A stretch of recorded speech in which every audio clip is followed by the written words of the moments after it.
Hi everyone. Today I'll be looking at J.S. Bach's three-part contrapuntal writing, more specifically at the note interaction of the parts in his invention number 3 in D major. The principles and rules for writing three-part tonal counterpoint are essentially the same as writing for two parts. Unlike two parts, however, in three-part writing, complete triads and incomplete seventh chords may be vertically sounded, and complete seventh chords also may be sounded with only the addition of a single note to the vertical chord. In three-part writing, as always, the vertical or harmonic implication of all part combinations must be considered. In terms of species counterpoint especially, it is often easier to think of the notes of a particular harmony than it is to think of the vertical interaction of the different species. For example, here the middle part interacts with the top part using second species or a modified second species, and the bass and middle parts also interact in second species, although here first species is used. Relating all note combinations to the underlying harmony simplifies this process, as all notes may be understood as being either consonant or dissonant with the underlying harmony and may therefore be managed appropriately. All smaller note groups therefore may be understood as diminutions of a longer note pitch succession. Diminution may be described as the process by which an interval formed by notes of longer value is expressed in notes of smaller value. Here, for example, these 16th notes may be described as diminutions of this basic 8th note framework, which is a diminution of quarter note movement between dominant 7th and tonic harmony. In invention number 3, Bach essentially uses 16th note and 8th note groups along with quarter note and half note values. Only once does he include a longer note value, here as the dominant pedal in G major. Except for the half note, all of these note values are found in the theme. Along with the use of motifs and thematic statements, restricting note values to those of the opening theme is a common means of creating unity between the parts and throughout a work. The following thematic motifs may be found throughout invention number 3, either with the same contour as in the theme or with some modification. Even within the theme, motivic development is used, as this motif is already a retrograde of this one. In this work, Bach essentially maintains the vertical order of the upper, middle and bass parts, and only allows parts to cross occasionally, such as here, where this F sharp from the theme entry in the middle part rises above the upper part's B, and here where again the middle part rises above the upper. Although the parts are typically restricted to their own register, Bach also occasionally implies more than one part through the use of compound melody. Here, for example, the resolution of this E-sharp leading note diminished 7th chord's 7th degree is implied in the motion of this D note, initially heard as the 5th of this G-sharp submediant half-diminished 7th chord, to this C-sharp, the 5th degree of tonic F-sharp minor harmony. Here then, although no parts cross, 4 parts are implied. Here also at the work's final cadence, the middle part includes this descent from B to F sharp, which is typically found in a single part in a theme entry in D major.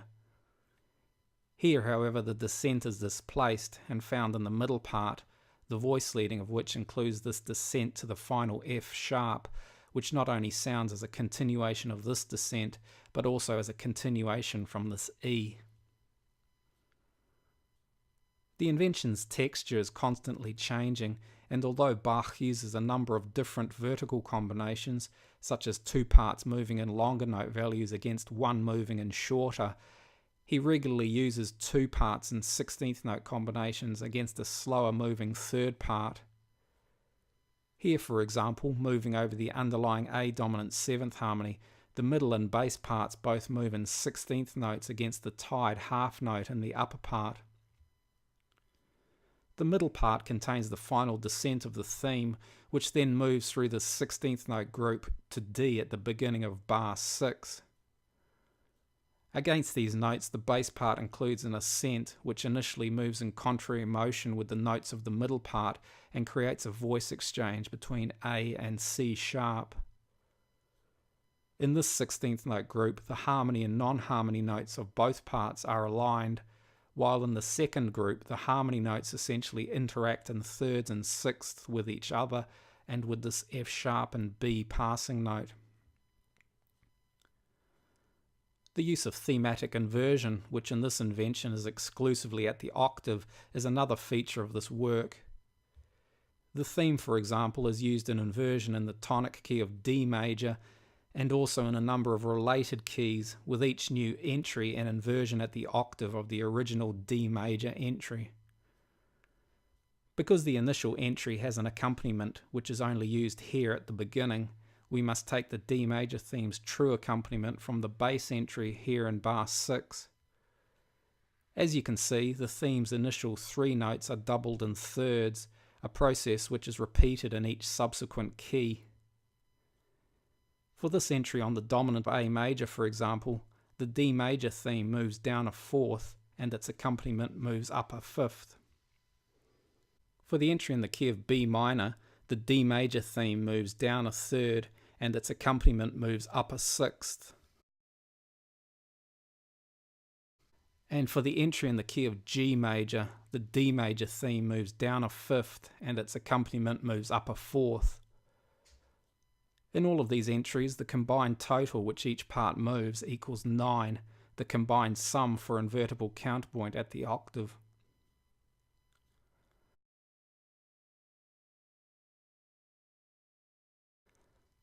Inversion is not only restricted to the theme entries, however. Here, for example, this figure and these motifs, which include the end of the theme entry, are inverted twice over the following quarter note beats.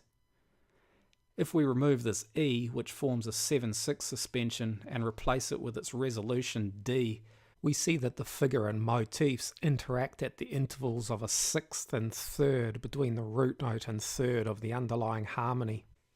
Here the D major harmony is a pivot chord and is both the tonic in D major and the subdominant in A. On the following quarter note beats, by lowering the upper part of fourth and raising the lower part of fifth, Bach uses the same idea over A major harmony, the tonic in A. He then moves the lower part up a fifth and the upper part down a fourth to get the same combination over E minor harmony, the subdominant in the key of B minor. In all of these moves, the combined sum is again 9, and each subsequent chord is a fifth higher than the previous. A is a fifth above D, and E is a fifth above A. Through these bars, Bach again varies the vertical texture. Over the D major chord, for example, he doubles the bass's theme ending in thirds, and over the A chord he uses a tied half note, while over the E minor chord he uses these motifs, which are both taken from the theme. Throughout the work, although Bach occasionally allows notes to interact vertically as a dissonance, their motion and usage is always controlled according to the rules of part writing and to the harmonic context in which they appear.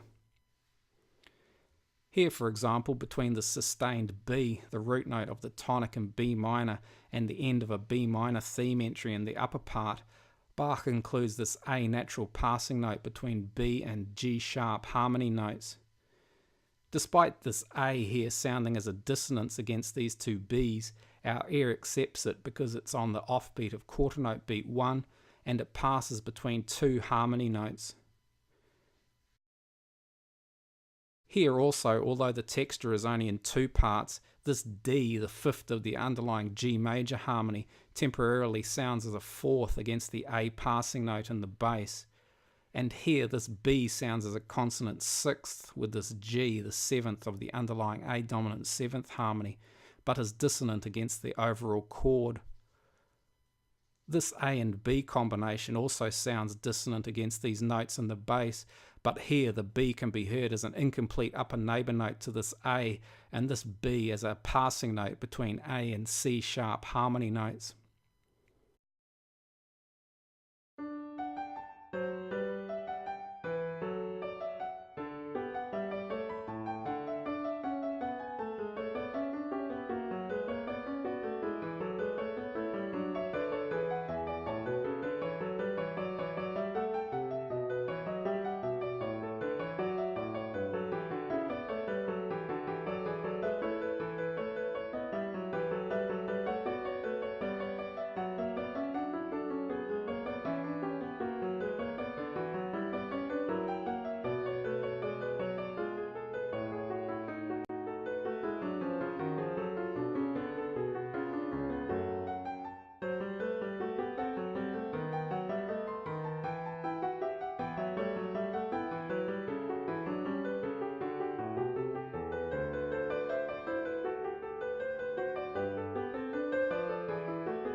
I hope you found this useful. Thanks for watching. See you next time.